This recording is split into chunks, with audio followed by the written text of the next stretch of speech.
Gopijana Vallabha Girivaradhari Gopijana Vallabha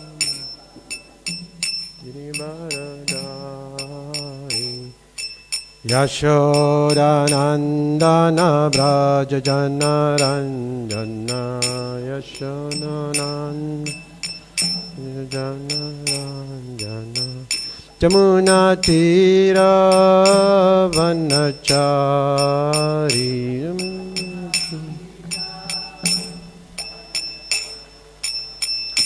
Jaya Radha Madhava Kunja Bihari Jaya Radha Madhava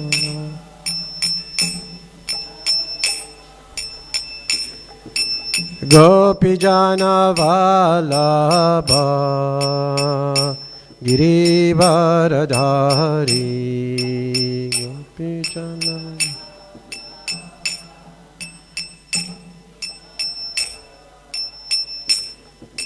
Yashodanandana Braja Jana Ranjana Yashodanandana Braja Jana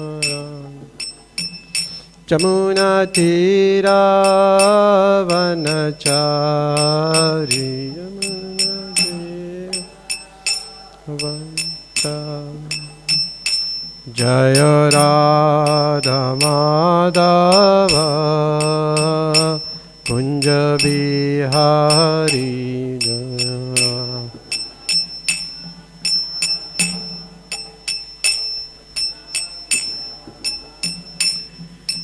Gopijana Vallabha Girivaradhari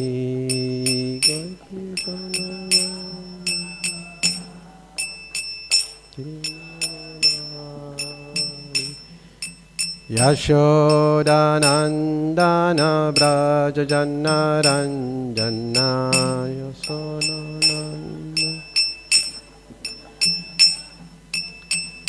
Jamuna Tira Vanachari Jamuna Tira Jaya Radha Madhava Kunja Bihari Jaya Radha Madhava Kunja Bihari Jaya Radha Madhava Kunja Bihari Jaya Radha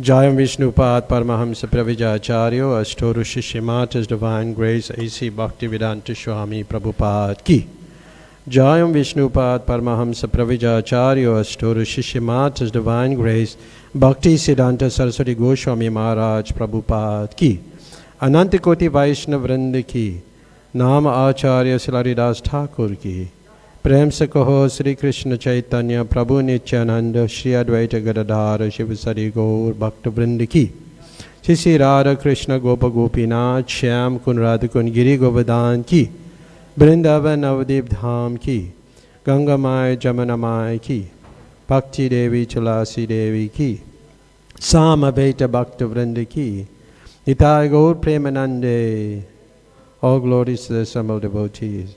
All glories to the assembled devotees. All glories to the assembled devotees. All glories to Shri Guru and Shri Gauranga. All glories to Srila Prabhupada. Srila Prabhupada ki jai.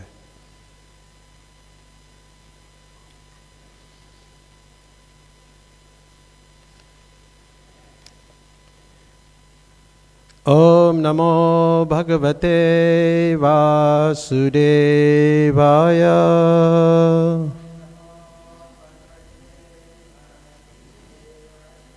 Om Namo Bhagavate Vasudevaya.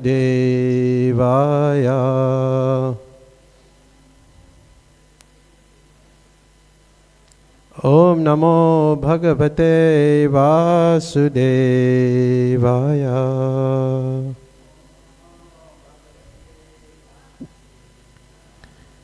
So we're reading from the Srimad Bhagavatam, Canto 4, Chapter 20, Text number 12. Binasya lingasya guna pravaho dravya kriyakara chaitanatmana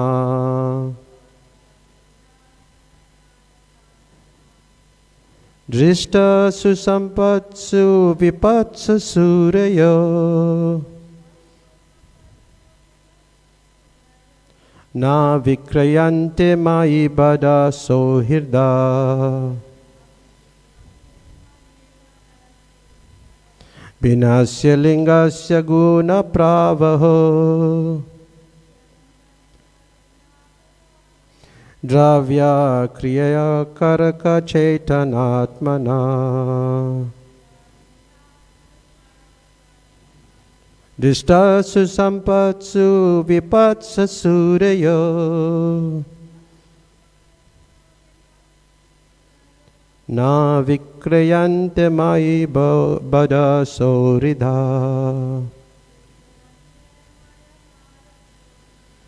binasya lingasya guna pravaho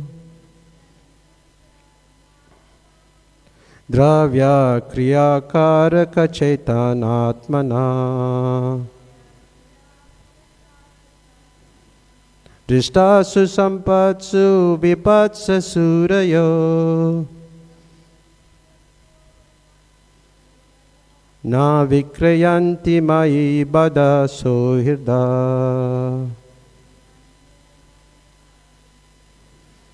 binasya lingasya guna pravaho dravya kriyakaraka chaitanatmana drishta susampatsu vipatsa surayo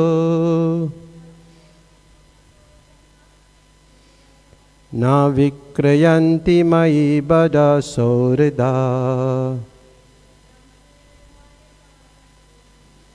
binasya lingasya guna pravaho dravya kriyakaraka chaitanatmana drishtastu sampatsu vipatsa surayo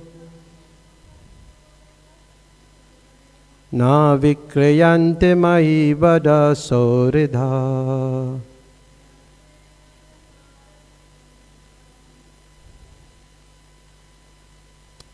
Devotees.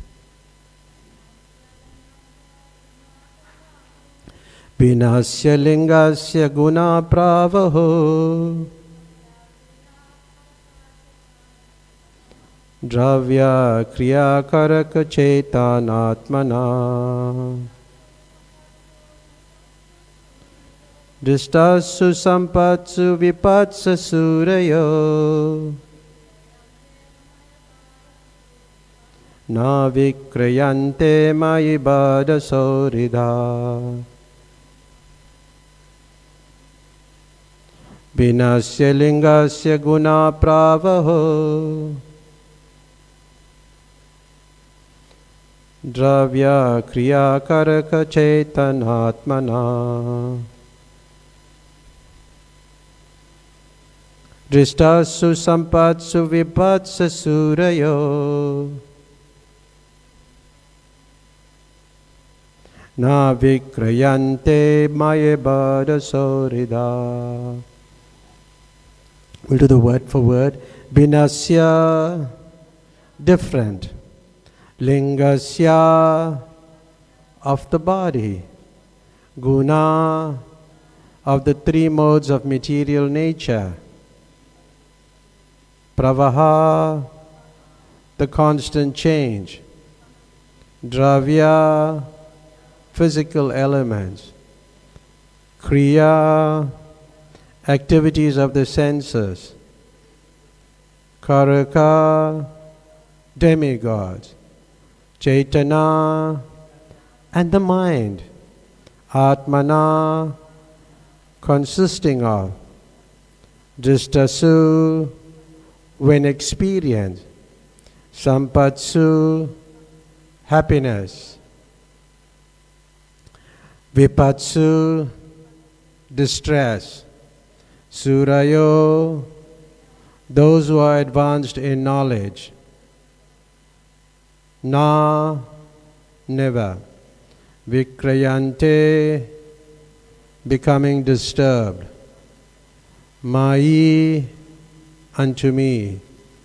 Badasaurida, bound in friendship.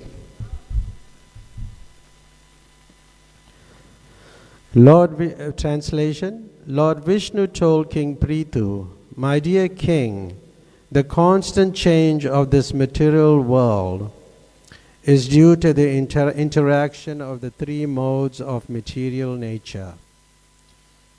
The five elements, the senses, the demigod who controls the senses, as well as the mind, which is agitated by the spirit soul. All these taken together comprise the body.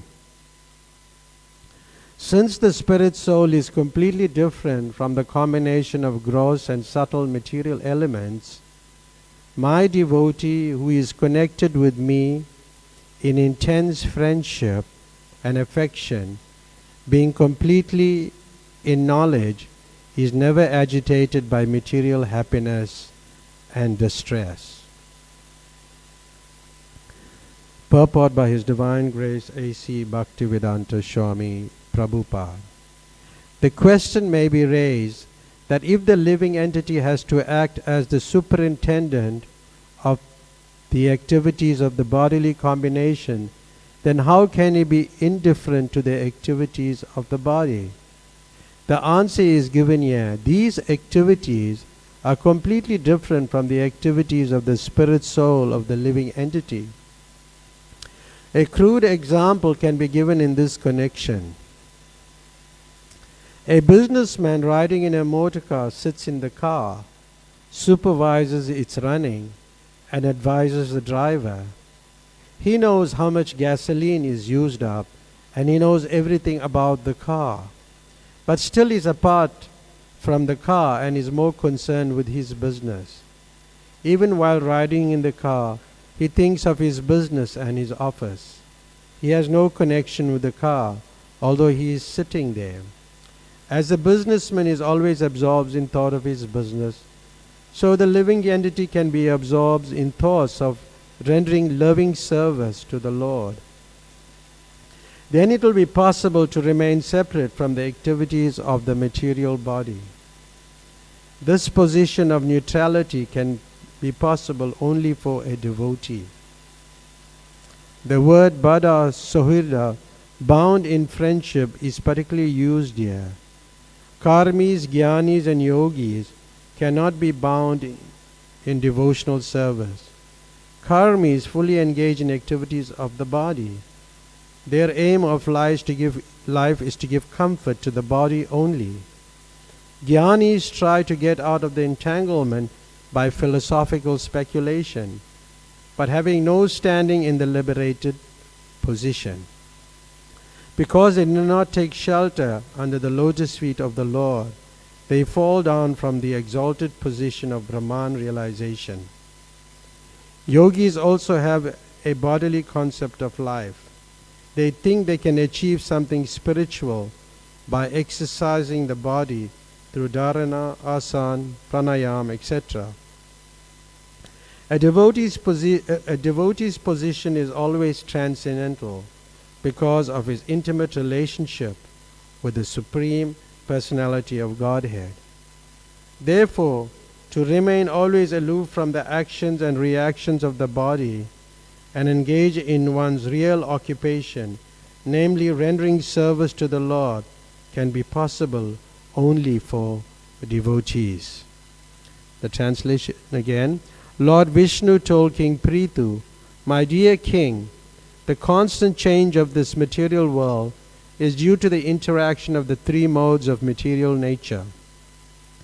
The five elements, the senses, the demigods who control the senses, as well as the mind, which is agitated by the spirit soul. All these taken together comprise the body. Since the spirit soul is completely different from this combination of gross and subtle material elements, my devotee who is connected with me in intense friendship and affection, being completely in knowledge, is never agitated by material happiness and distress." So we have an extensive purport there given by Prabhupada. There's so many points to note. We've been discussing this section on Prithu Maharaj for a while now, and much has been said about King Prithu's qualities, and even before him assuming office, there was glorification of his qualities by the sages. So he was an exalted person already, but still Lord Vishnu had appeared in the sacrificial arena with Indra with the request to forgive him for his offense of stealing the horse when the horse sacrifice was being performed by King Prithu. And here we find that Lord Vishnu is preaching to Prithu Maharaj mainly of giving up the bodily concept of life. But we can understand that Prithu Maharaj is also an exalted personality, a Shakshravesha avatar, but still, Lord Vishnu is preaching to him about the different elements like earth, water, fire, air, ether, those five great elements, the Mahabhuta, the false ego, intelligence, unmanifested stage of the modes of material nature. Then about the senses for acquiring knowledge, the eyes, ears, nose, tongue, and skin. Then the five working senses, voice, legs, hands, anus, and the genital. So, and also the mind. Then there are five objects of the senses: smell, taste, form, touch, and sound. And this comprises of 24 elements. And if one makes an analytical study of these 24 elements, then he can well understand the field of activity. Also mentioned there the demigods. The demigods are also managers in the universe, and they are responsible for they are delegated with different duties, and they carry out their duties in accordance with following Krishna's orders. They are given these different responsibilities. So therefore it is important, they also control the senses, as is mentioned. That is one of their duties. And when a duty is allocated to any devotee or any manager, that is also service to Krishna, especially the demigods are rendering service to Krishna. And therefore, even in our society, sometimes we are given certain services, and if we are delegated to do particular services, then we have to carry out that responsibility very attentively and very accurately. It should be done. Because that has been delegated to you to do. Just like I was reading just earlier on, which was mentioned yesterday, any book of knowledge must lead to Lord Narayan. Otherwise it must be rejected. And this is the way of advancement of knowledge. Because the supreme worshipable deity is Narayan. And the demigods are recommended like secondarily for worship in relation to Narayan. But these demigods are just assisting hands in the management of the universal affairs. So Prabhupada writes in the purport there that in the Bhagavatam, as the officers of a kingdom are respected due to their relation of the king to the king, the demigods are worshipped due to their relation to the Lord. Without the Lord's relation, worship of the demigods is unauthorized. Avidi purvakam. Just as it is improper to water the leaves and branches of a tree without watering its roots. Therefore, the demigods are also dependent on Narayan. So, this is important because sometimes we may, when we read these purports, we have to look deeply into them, because sometimes it's recommending demigod worship. But Prabhupada, in one of his purports in the Gita, he says if the person doesn't know the Supreme Personality of Godhead, then he can worship the devatas. It's best to use the term devatas, because when we go to Hindu gatherings and we use demigods, it's like kind of minimize the positions of the devatas. So the demigods or the devatas, they also are dependent on Narayan. Then when we see, King Prithu, he had his duties and he was just doing his duty. As we read in the Gita, Krishna says that he himself even follow prescribed duties. Otherwise, the common man would not follow. So the king's prescribed duty is to rule. And it is important to do our duties as explained in the Gita in the 3rd chapter, text 35.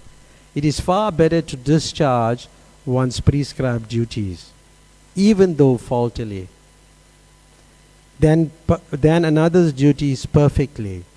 Destruction in the course of performing one's own duty is better than engaging in another's duties, for to follow another's path is dangerous. So we find that King Prithu was just, earlier on in the earlier chapters, where he wanted to kill Mother Earth, who assumed the form of a cow, because she was hiding all the grains and accepting the sacrifice. Sisi Radha Radhanath ki.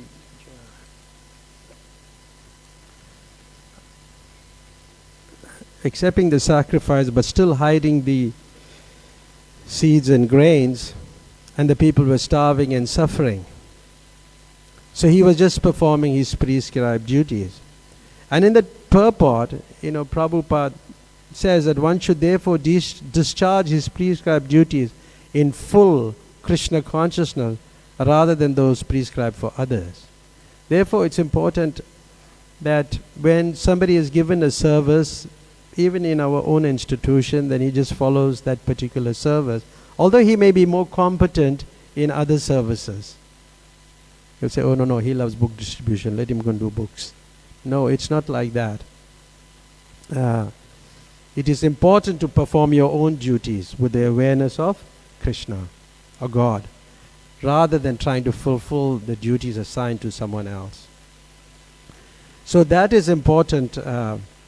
Also, I'll just paraphrase it, that materially prescribed duties are duties enjoined according to one's psychophysical condition under the spell of the modes of material nature.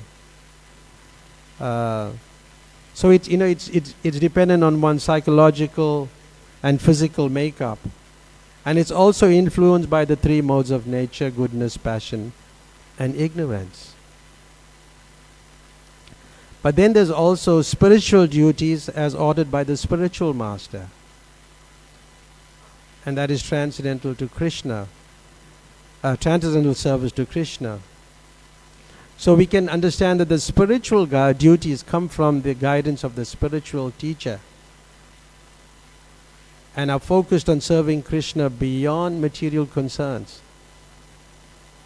Sometimes people often ask, how would we know what is our, swadharma or our spiritual duty? What should we do? So whatever you're given to do by the spiritual master, you can take it as authorized service, and you execute that service. And Prabhupada mentioned in the purport that one should stick to one's duties even up to death. Even right up to that stage, you should stick to your duties, rather than imitate another's prescribed duties. So it's quite important for us to execute whatever is allocated to us, but also we must be ready to do the needful when the time arises, like I'm doing today. I have to speak. So we have to do it, because the person is not here, and we have to do that service. And then, yes. But whether one's duties is material or spiritual, it's crucial to adhere to your own responsibilities. Then there's another nice point. Duties on the spiritual platform and duties on the material platform may be different, but the principle of following the authorized direction is always good for the performer. It's good for the performer. And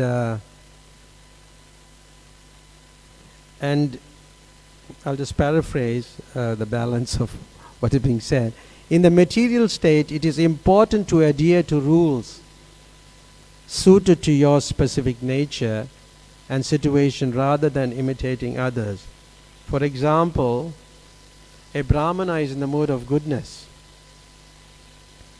and is non-violent, but whereas a Kshatriya who is in the mode of passion is allowed to be violent. So there's different roles, different roles have different characteristics. Violence, non-violence, and that is their duty. So we see Prithu Maharaj, earlier on even in the Bhagavatam, attacking Mother Earth, but that was his duty. Because he also had to teach the citizens, because even during that time, there must be people who are following the Karma Kanda section of the Vedas. So he was just executing his duty and setting the example. And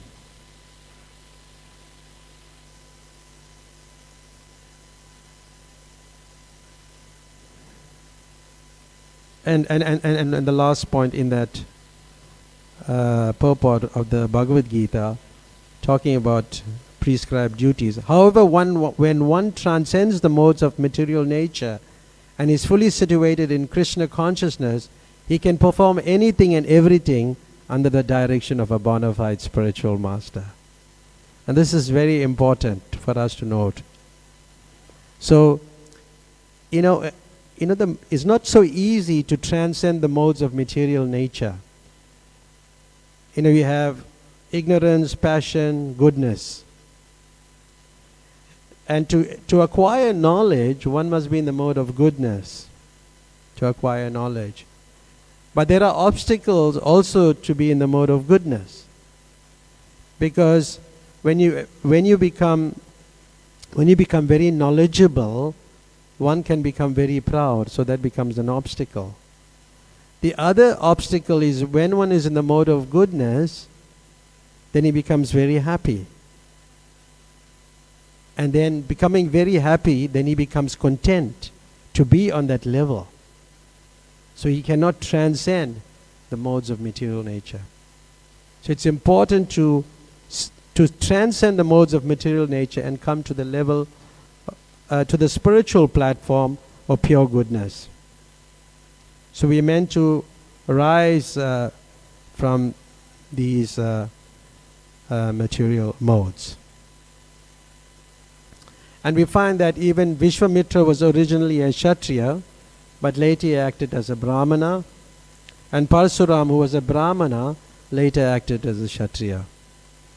So it's like interchangeable. So we have to surpass the modes of material nature and come to that spiritual platform. Then we can move ahead. And this is what Lord Vishnu is telling Prithu Maharaj. In a later verse, we find that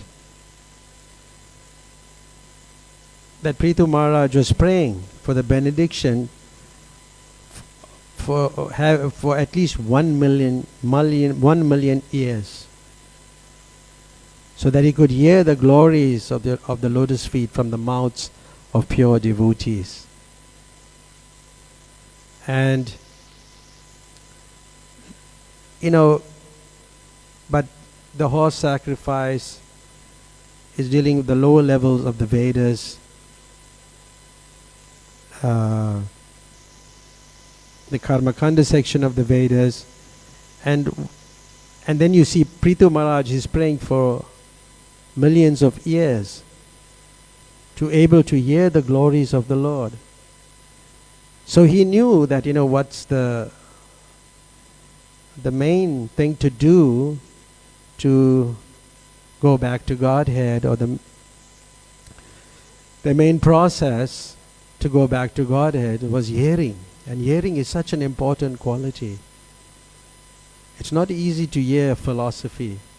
As soon as we talk philosophy, people are just waiting when we're going to finish this lecture, like that. But hearing is difficult, because we're in the bodily concept of life, and this is exactly what the verse is about. And Maharaj Prithu is praying for that. And we find that even Rupa Goswami also desired, millions of years and tongues to glorify the Lord. So there again, one has to become an advanced devotee. And that advancement comes with time, firstly realizing you're not the body.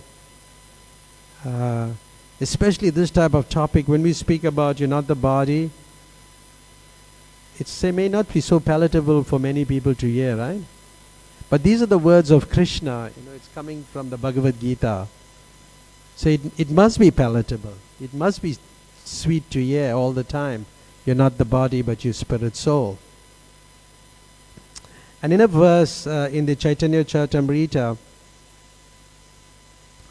that verse is actually from the Bhakti Rasamrita Sindhu, but it's quoted in I think it's from the Bhakti Rasamrita Sindhu. It was quoted in the Chaitanya Charitamrita. I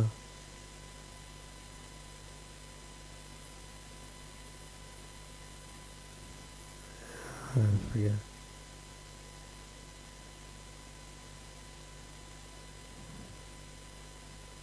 Okay. So who is an advanced devotee? When the seed of ecstatic emotion for Krishna fructifies, and then the following 9 symptoms manifest in one's behavior. And what is that? forgiveness, concern that time should not be wasted, detachment, false prestige, absence of false prestige, hope, eagerness, a taste for chanting the names of the Lord, an affection for those places where the Lord resides, in the temple or a holy place like Vrindavan. These are all subordinate signs of ecstatic emotion. So if somebody is detached, somebody likes to hear the chanting of the holy name of the Lord, then he is considered to be an advanced devotee. At least, the process has started and he is making advancement. Just like, we should always question ourselves. Am I engaged in Maya's service or Krishna's service when I'm doing something? Am I engaged in Krishna's service or Maya's service? And this is a sign of an advanced devotee, according to Prabhupada. So even if we just practicing, but we should always check ourselves. Am I engaged in Maya's service or Krishna's service? And Prabhupada quotes Nam Gana Sada Ruchi. Such a devotee is never tired of chanting, singing or dancing. Always. He's ready to sing, chant, dance the Hare Krishna mantra, chanting regularly. And then you develop taste. And also, this is so important, of course we should not imitate him, meaning like the advanced devotees like Prithu Maharaj, Rupa Goswami, who are desiring this millions of years and tongues. But we must at least be very careful to complete our 16 rounds, the minimum amount of prescribed chanting. Nam Gana Sada Ruchi. We have to increase our taste for singing and chanting Hare Krishna. Just like Haridas Thakur, when he was asked by Lord Chaitanya, when he was told by Lord Chaitanya to, like he was old and he couldn't finish his chanting. He said, his response was, that was the only disease that I have, that I cannot complete my chanting. So we take vows, of chanting a fixed number of rounds. We have to do it. Then there's so many, different themes that I was looking at, but just thought that the nature of material existence. Both material nature and the living entity are eternal.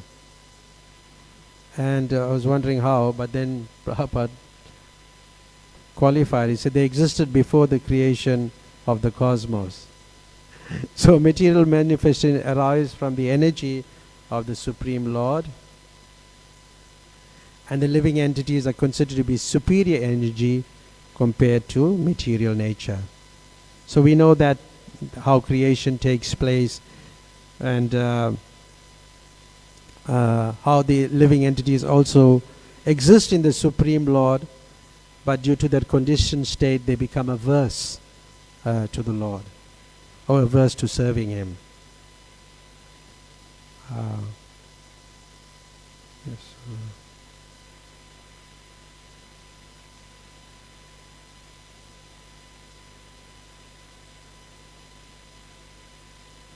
So in the material world, we are dependent on the mercy of someone else.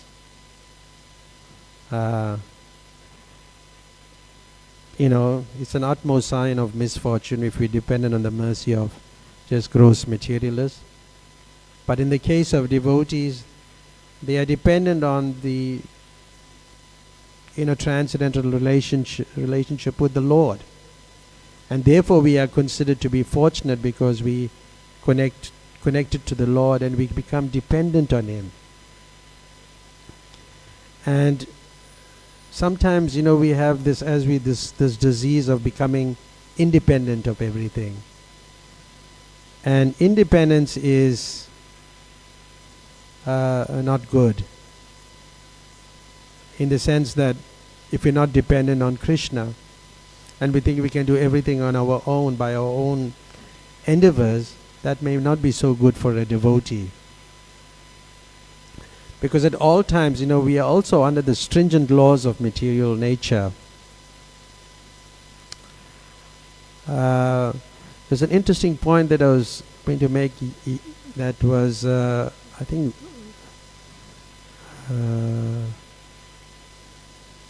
yesterday, Anadashesh was making the point that, the Vishnu in this age, we'll come back to it. But just like the Devatas, they're responsible for so many, they attend to so many managerial affairs within the creation, and they do their duties diligently. But sometimes there is no Indra, or so there isn't a pious soul to take up the post of Indra or Brahma. Then Lord Krishna himself assumed that role. And just like the GBC, at one time I think Tamal Krishna Maharaj left India, and then Prabhupada accepted the role as a GBC. So accepting that responsibility is important. And then when I always think of our society, I think how we're progressing so much, but yet we get so much criticism, but we are progressing tremendously. Every day somebody is joining somewhere, somebody is reading the books throughout the entire planet. And it must be because of the organization, or Prabhupada followed the order of his spiritual master, Bhaktisiddhanta Saraswati Thakur, to have the governing body commissioner. We may not agree at all times with what decisions are taken, but we, in ISKCON, we follow the rules. We follow the rules. So that what is so important. So even in the universe, there's demigods, they're controlling the senses, they have responsibilities. And we are very fortunate that, we have the governing body commissioner. So, I was thinking about, just before I sat here, that, envy is a deeply rooted quality that we all possess to some degree, minute degree. Unless we are very pure in heart and pure devotees. And that's also, definition of a pure devotee is broad also. But envy, even Prabhupada, people were envious of Prabhupada also. And I recall reading in this, which I always like this purport from the Nectar of Instruction, text 6. He says, those who think that Krishna consciousness is limited to a certain section of people, certain section of devotees, or a certain tract of land, are generally prone to see the external features of the devotee. Because this is like the bodily concept of life. Such neophytes, unable to appreciate the exalted service of the advanced devotee, try to bring the Mahabhagavat to their platform. We experience such difficulty in propagating this Krishna consciousness all over the world. Unfortunately, we are surrounded by neophyte God brothers who do not appreciate the extraordinary activities of spreading Krishna consciousness all over the world. They simply try to bring us to their platform, and they try to criticize us in every respect. We very much regret their naive activities and poor fund of knowledge. An empowered person who is actually engaged in the confidential service of the Lord should not be treated as an ordinary human being. For it is stated that unless one is empowered by Krishna, one cannot spread the Krishna consciousness movement all over the world. So envy, for even towards advanced devotees, people are envious of their advancement. And we see Prabhupada indirectly was talking about his position. Because he was empowered, he was a Shaktavesh avatar, he was empowered to spread Krishna consciousness. Prithu Maharaj was also the same. He was empowered to rule. So much can be said, about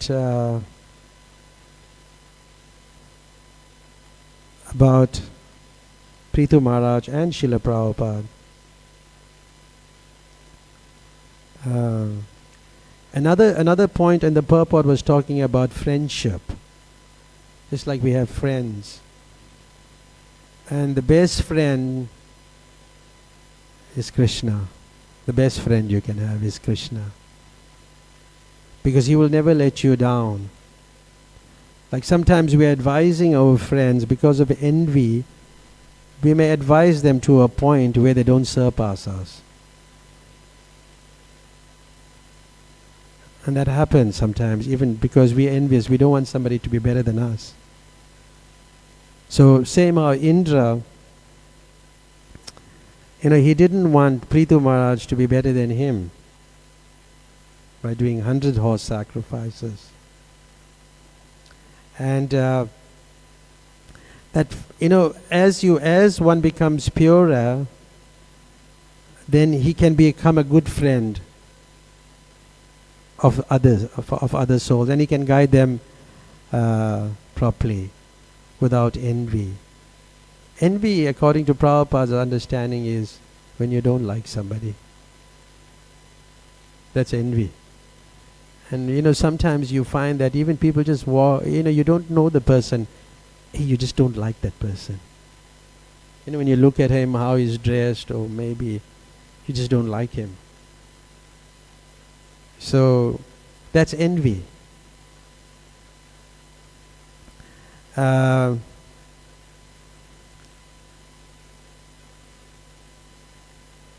So we should become free from this. Any tips how to become free from envy?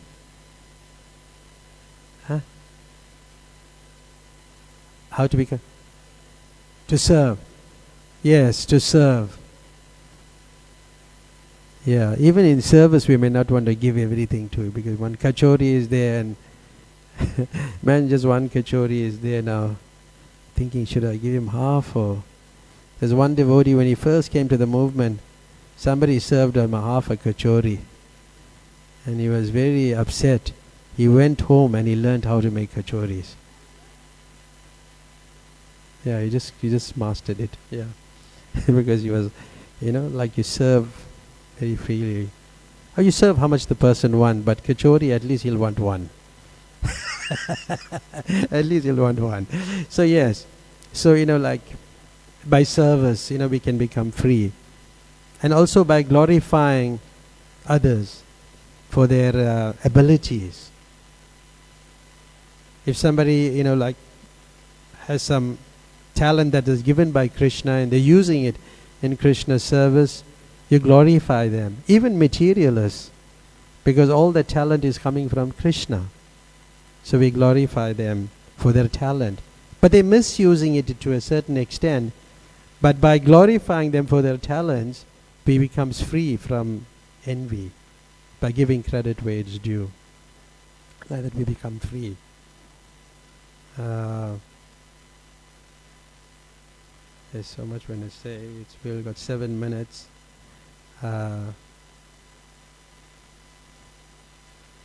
And the other thing is that the Lord is traveling with you throughout your lifetime within this body. Throughout your lifetime. And He's your best friend. Because He's there, He's going all places with you. He's in your heart, He's going everywhere. So you can turn to the Lord and you can get, as you become purer, you get direction from within. From without, also Bhagavad Gita, the spiritual master, the scriptures. But when you get pure, we become more purer, then we get some direction. like the materialists would say, intuition, which means nothing actually. Intuition means Krishna, the super soul. That's what it really means within the body of any living entity. And the verse in the Bhagavad Gita, Purusha Prakriti Shtoi, Bhunkte Prakriti Jan Gunan, Karana Guna Sangasya, Sadasa Joni Janmasu. So the living entity, the material nature, thus follows the ways of life, enjoying the three modes of material nature. This is due to his association with that material nature. Thus he meets with good and evil amongst various species. So for a long time we've been in the material world, and that enjoying spirit is a lot. It's a lot. We want to enjoy. But slowly we have to give up that enjoyment by surrendering more to Krishna. And the more we surrender to Krishna, the more we can make advancement, become very happy, and then we can transcend the modes of material nature. And then we can become, when we go back to the spiritual world, we can have friendship with Krishna there. And there are different types of friends of Krishna. It's very nicely discussed in the Nectar of Devotion. You can read more about it in that particular book. And how you can have deep relationship with Krishna in friendship. Like Subal, very deep relationship with Krishna. And even the other sakas or the other cowherd boys and friends, how they relate with Krishna when he kills the demon, and then his hair is all in disarray, and they set it up, and a person, one cowherd boy will take a fan of the lotus leaf and fan him. Different people are doing different things, all for the pleasure of Krishna. And when you read this, it's so interesting that how deep relationship you can have, an intimate relationship with Krishna. So in the end of that purport, we'll stop here. After the end of the purport, it says that a devotee's position is always transcendental because of his intimate relationship with the Supreme Personality of Godhead. Therefore, to remain always aloof from the actions and reactions of the body and engage in one's real occupation, namely rendering service to the Lord, can be possible only for devotees. That's the conclusion of the purport. So it's 8:27. We have 3 minutes. We'll stop here. We'll take some any questions or comments.